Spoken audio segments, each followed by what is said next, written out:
Hi hello this is Shaila welcome back to Vibrant. Bigg Boss సోనియాకి ఇటీవలే నిశ్చితార్థం జరిగింది. యష్ పాల్ వీరగోని అనే వ్యక్తితో సోనియా ఎంగేజ్మెంట్ జరిగిన విషయం తెలిసిందే. తాజాగా సోనియా తనకి కాబోయే శ్రీవారిని తీసుకుని హీరో నాగార్జున్ని కలిసింది. నాగ్కి పెళ్లి శుభలేఖ అందజేసి తప్పకుండా మ్యారేజ్కి రావాలంటూ సోనియా జంట ఆహ్వానించింది. నాగార్జున కూడా తప్పకుండా పెళ్లికి వస్తానంటూ మాట ఇచ్చారు. ఇందుకు సంబంధించిన వీడియోని సోనియాకి కాబోయే భర్త యష్ తన ఇన్స్టాగ్రామ్లో పోస్ట్ చేశారు. మా జీవితంలో స్పెషల్ డే అయిన మా వివాహానికి తప్పకుండా రావాలని నాగార్జున గారిని ఆహ్వానించాం అంటూ ఈ వీడియోను పోస్ట్ చేశారు యష్. నవంబర్లో వీరి నిశ్చితార్థం జరగ్గా ఈ నెలలోనే పెళ్లి ఫిక్స్ చేసుకున్నారు. అయితే పెళ్లి తేదీ ఎప్పుడనే విషయం మాత్రం తెలియదు. కానీ బిగ్ బాస్ సీజన్ 8 ముగిసిన తర్వాతే కళ్యాణం జరగనున్నట్లు సమాచారం.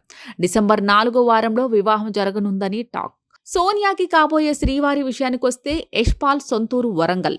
యష్ కష్టపడి చదువుకుని అమెరికా వెళ్లి చాలా ఏళ్లు అక్కడ ఉద్యోగం చేశారు. అమెరికాలో చదువు కోసం వెళ్లిన రోజుల్లో తనకి ఎదురైన ఇబ్బందులు మరొకరికి ఎదురు కాకూడదనే ఉద్దేశంతో ప్లైహై అని ఒక కన్సల్టెన్సీని ఆయన స్థాపించారు. అలానే ప్లైహై టూరిజం, విరాట్ ఫౌండేషన్ అనే సంస్థను కూడా ఆయన స్థాపించారు. ఈ వ్యవహారాలన్నింటినీ యష్ స్వయంగా చూసుకుంటుంటారు. వీరితో పాటు అమెరికాలో దావత్ పేరుతో యష్కి పలు రెస్టారెంట్లు కూడా ఉన్నాయి. అలానే యష్ ప్రొఫెషనల్ క్రికెటర్ కూడా. అండర్-16, అండర్-19 మ్యాచ్లు కూడా ఆడారు. లెజెండ్ కపిల్ దేవ్ సహా అనేక మంది స్టార్ క్రికెటర్లతో యష్కి సన్నిహిత సంబంధాలున్నాయి. అలా పరిచయం.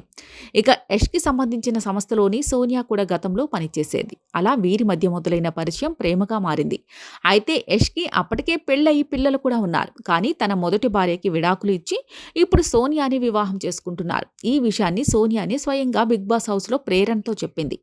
అలా సోనియా లవ్ పెళ్లి విషయం ఆడియన్స్కి లీక్ అయింది. ఇక బిగ్ బాస్ ద్వారా సోనియా బ్యాడ్ అయిన సమయంలో కూడా యష్ చాలా సపోర్ట్ చేశారు.